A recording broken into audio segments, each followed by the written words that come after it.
Profound political disunity. This was a key feature of the Roman Empire in its final slide to collapse. The shared values and consensus which had held the empire's core together dissolved, leaving petty fiefdoms to war among themselves for what power and swag remained. Today we have several types of political disunity.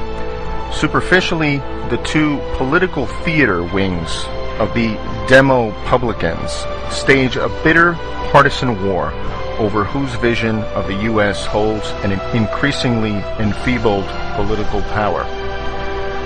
But this is all theater and artifice. Neither wing has any vision or values of substance. Each slavishly serves their masters, the corporate cartels and financial oligarchy, while feeding their vast constituencies in the savior state with borrowed treasure to maintain the power. However, the real disunity is between a doomed status quo and those willing to deal with reality. Right now, those willing to deal with reality are few, but they have the distinct advantage of reality on their side, while the status quo has only propaganda, artifice, phony political theater, and empty promises. The disunity stems from the public's innate desire to hold on to the empty promises and cling to hope offered by the status quo that these grandiose, impossible promises will be met, despite the abundant factual evidence to the contrary. Every attempt to lead the public towards the realization that the present is unsustainable is crushed by a frantic assault by the cartels and players who will lose power and profits when the status quo crumbles. Promises always sound better than reality until a crisis punctures the promises. But the anger generated by this deflation of too good to be true promises threatens both rationality and stability. And what of the leadership? The weakness of what passes for leadership today is not just a matter of bad luck, but of the corruption of politics to the point that it only attracts sycophants, moral midgets, and sociopaths. It's easy to blame those attracted to the game for this, but the real cause is the American people, who reject honesty in favor of artifice and promises. The American public is childlike, self-centered, myopic, ill-informed, and ultimately uncaring about anything but getting what's theirs. Thus, anyone who promises that their share of the swag will remain untouched wins, and anyone who suggests the swag is unsustainable is rejected. To the degree a nation gets the leadership it demands, then the U.S. is in trouble.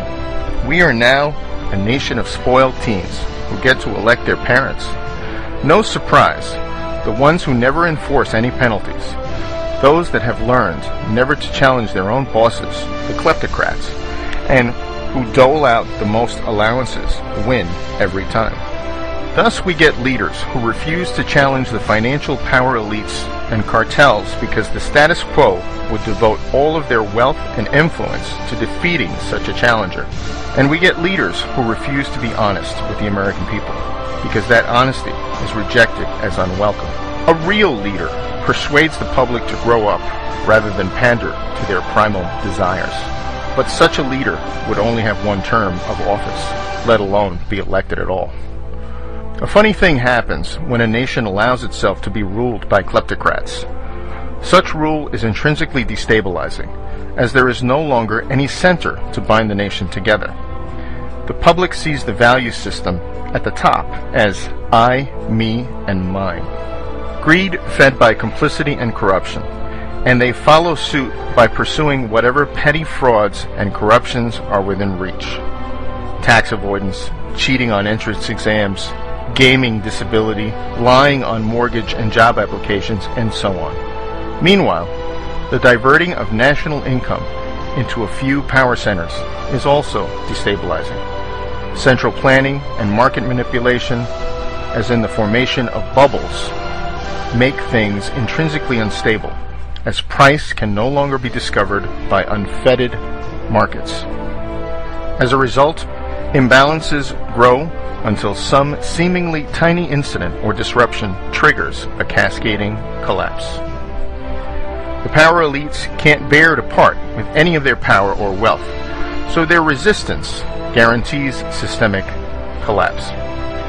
The political leadership cannot challenge the power elite's grip on the nation's throat because the entire status quo has been co-opted or sold out and is now wedded to the oligarchy as their guarantor of financial security. What this leads to is a status quo committed to a sinking ship. The very imbalances created by a financial elite and the enabling central planning doom the system. But since everyone within the status quo depends on it for their own slice of wealth and power, then no one dares speak up in favor of reality. Complicity is the order of the day, but complicity can't stop the ship from sinking. Although it is unpopular to say so, some aspects of our morality in the U.S. have been corrupted as well by a societal desire for wealth and a focus on acquiring it above all things, and by a desire for political power masquerading as morality. Complicity and dependence erode the soul. Political and financial fixes alone can't fix the rot.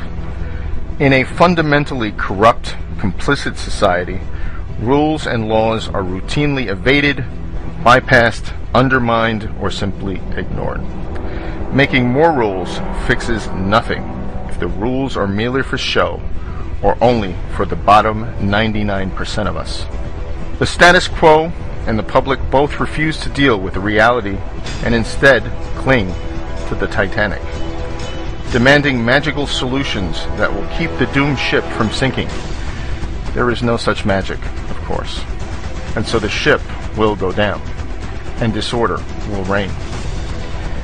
It might take the shape of a financial crisis, such as devaluation or hyperinflation, or it might take a political crisis, such as a quiet coup by elites or an outbreak of resistance to the heavy-handed central state.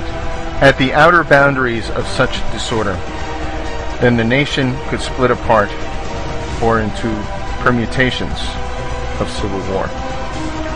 The salient feature of instability is its unpredictability. The longer the nation waits to deal with unwelcome realities, the greater the eventual destabilization. What happens as a result of that inevitable destabilization will ultimately be up to us.